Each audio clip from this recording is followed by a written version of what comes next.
Assalamualaikum warahmatullahi wabarakatuh. Perkenalkan nama saya Rara Alia dengan NIM 0701 1282 4294 dari kelas L3 Indralaya. Di sini saya akan menjelaskan mengenai hukum publik dan hukum privat dalam hukum administrasi negara.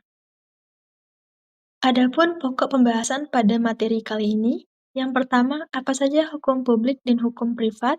Yang kedua, apa perbedaan antara hukum pidana, perdata, hukum tata negara, dan hukum administrasi negara? Yang ketiga, cari satu contoh kasus dari berita atau media online, pilih antara pidana, perdata, HAN, dan HTN. Dan yang terakhir, di mana tempat persidangan kasus tersebut? Masuk ke pembahasan pertama, apa saja hukum publik dan hukum privat? Jadi berdasarkan pembagian menurut isinya, hukum dibedakan menjadi dua, yaitu hukum publik dan hukum privat. Pembagian ini didasarkan pada hakikat hubungan yang diatur dalam ketentuan hukum tersebut. Jika pengaturan hukum berhubungan dengan kepentingan umum atau negara, maka termasuk dalam ranah hukum publik. Sebaliknya, apabila mengatur hubungan antar individu atau pihak-pihak yang berkaitan dengan kepentingan pribadi, maka termasuk dalam hukum perdata atau privat, menurut Dharma pada tahun 2017. Adapun menurut L. G. van Apeldoorn pada tahun 1996, ia menyebutkan bahwa pembagian hukum publik dan hukum privat didasarkan pada kepentingan yang diatur oleh isi peraturan hukum.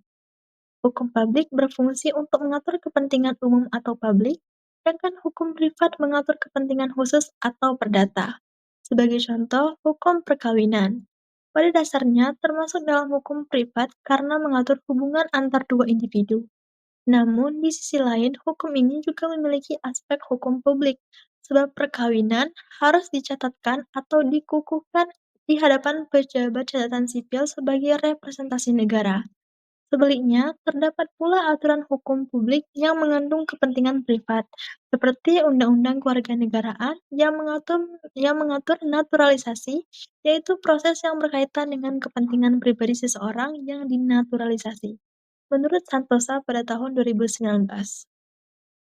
Adapun macam-macam hukum privat dan hukum publik menurut Rahmawati dan Supraptiningsih pada tahun 2020. Yang pertama, hukum publik, yaitu hukum yang mengatur hubungan antara subjek hukum, manusia atau badan hukum, dengan negara. Contohnya meliputi hukum tata negara, hukum pidana, hukum acara pidana, dan hukum pajak. Yang kedua, hukum privat, yaitu hukum yang mengatur kepentingan pribadi atau hubungan antar subjek hukum, seperti antara manusia dengan manusia, manusia dengan badan hukum, atau antar badan hukum. Contohnya meliputi hukum perdata dan hukum dagang. Yang kedua, apa perbedaan antara hukum pidana, hukum perdata, hukum tata negara, dan hukum administrasi negara? Yang pertama pada aspek pengertian. Menurut Ifsita dan kawan-kawan pada tahun 2023, adapun pengertian dari masing-masing hukum yaitu hukum pidana yaitu suatu perintah dan atau larangan yang dibuat oleh lembaga yang berwenang melalui peraturan perundang-undangannya yang sah dan dibuat sesuai dengan peraturan pula serta dapat diterapkan di dalam masyarakat. Dan yang kedua, hukum perdata. Hukum perdata adalah sebuah hukum mengenai kepentingan antara satu warga negara dengan warga negara yang lain, atau bisa dikatakan hukum perdata adalah semua peraturan hukum antara individu dengan individu lain. Yang ketiga, hukum tata negara. Van der Pot berpandangan bahwa hukum tata negara merupakan peraturan-peraturan yang menentukan badan-badan beserta kewenangannya, hubungan satu sama lain, serta hubungannya dengan individu warga negara dalam kegiatannya. Dan yang terakhir, hukum administrasi negara, yaitu suatu susunan kebijakan yang dibuat oleh pemerintah atau aparatur negara untuk mempermudah dan mendayagunakan pencapaian tujuan negara. Yang kedua, pada aspek subjek hukum. Hukum pidana, subjek hukumnya ialah negara, yang mana melalui aparat penegak hukum dan pelaku tindak pidana. Pada hukum perdata, subjek hukumnya yaitu individu atau badan hukum yang memiliki kedudukan setara. Pada hukum tata negara, subjek hukumnya yaitu lembaga negara dan pejabat publik. Dan pada hukum administrasi negara, subjek hukumnya ialah badan atau pejabat pemerintahan dan masyarakat. Lalu pada aspek sifat hukum, hukum pidana bersifat publik, yaitu melindungi kepentingan umum. Hukum perdata bersifat privat, artinya melindungi kepentingan pribadi. Hukum tata negara bersifat publik karena berkaitan dengan organisasi negara, dan hukum administrasi negara bersifat publik, tetapi sering berkaitan dengan kepentingan individu yang berhadapan dengan pemerintah. Yang keempat, pada aspek tujuan.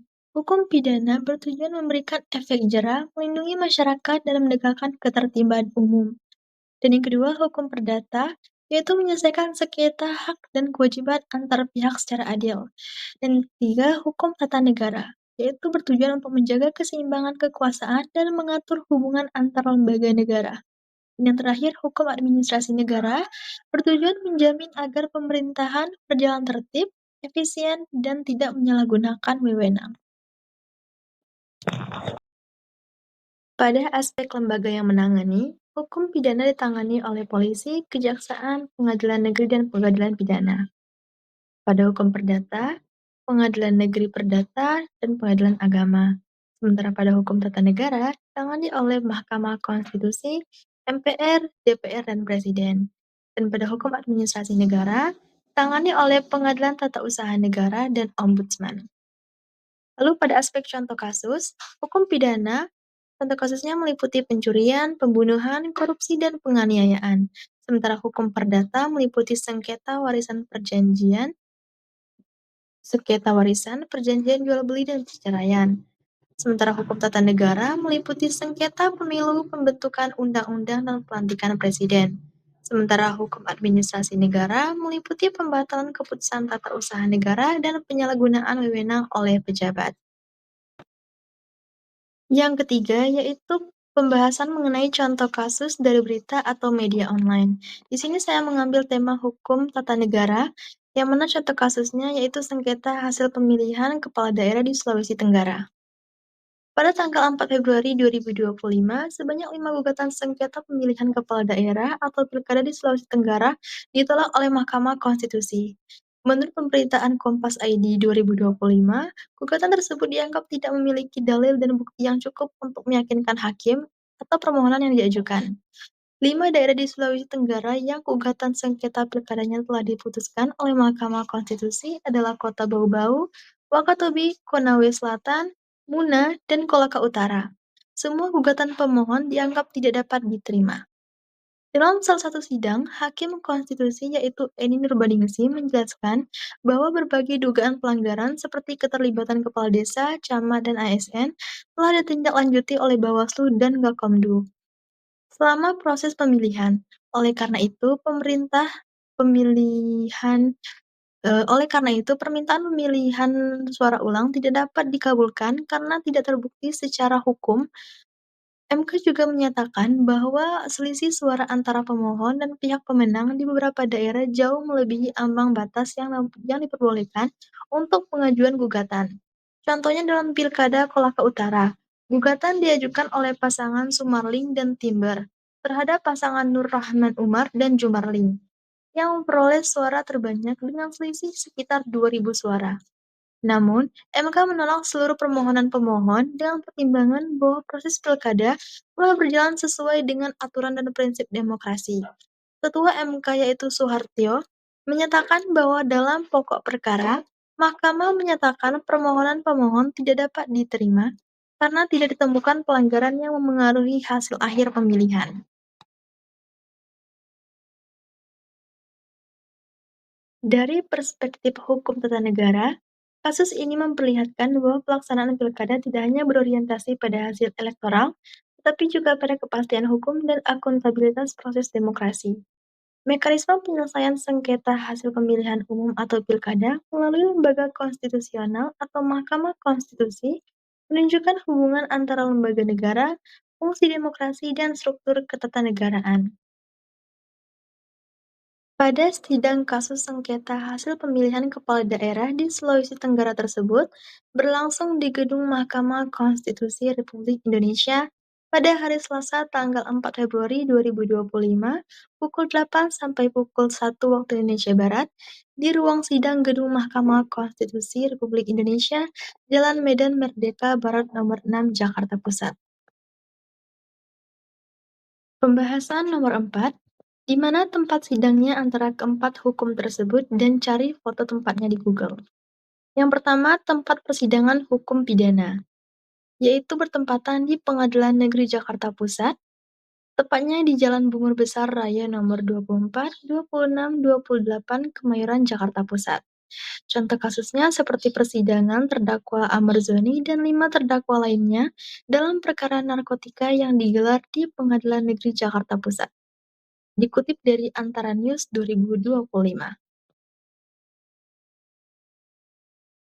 Tempat persidangan hukum perdata, yaitu bertempatan di Pengadilan Negeri Bandung, Kota Bandung. Contoh kasusnya seperti gugatan perdata oleh Lisa Mariana terhadap Ridwan Kamil di Pengadilan Negeri Bandung. Dikutip pada Detik News 2025. Yang ketiga, tempat persidangan hukum tata negara. Untuk persidangan hak konstitusi hukum tata negara sering dilaksanakan di Mahkamah Konstitusi Republik Indonesia, Jakarta. Contoh kasusnya seperti putusan MK menolak uji materi terhadap sejumlah ketentuan dalam Undang-Undang Administrasi Pemerintahan dan Undang-Undang Peradilan Tata Usaha Negara atau UU PTUN. Dikutip pada Mahkamah Konstitusi Republik Indonesia pada tahun 2025. Dan yang terakhir yaitu persidangan hukum administrasi negara bertempatan di Pengadilan Tata Usaha Negara Jakarta, tepatnya di Jalan A Sentra Primer Baru, Timur, Pulau Gebang, Jakarta Timur, nomor 13950. Contoh kasusnya seperti gugatan oleh koalisi terhadap Fadlizon di PT UN Jakarta terkait tindakan administrasi Kementerian Kebudayaan. Dikutip di Hukum Online 2025. Itulah tadi penjelasan mengenai hukum publik dan hukum privat dalam hukum administrasi negara. Semoga dari penjelasan ini bisa memberikan pemahaman dan wawasan bagi kita semua. Saya ucapkan terima kasih, sampai bertemu di presentasi selanjutnya. Wassalamualaikum warahmatullahi wabarakatuh.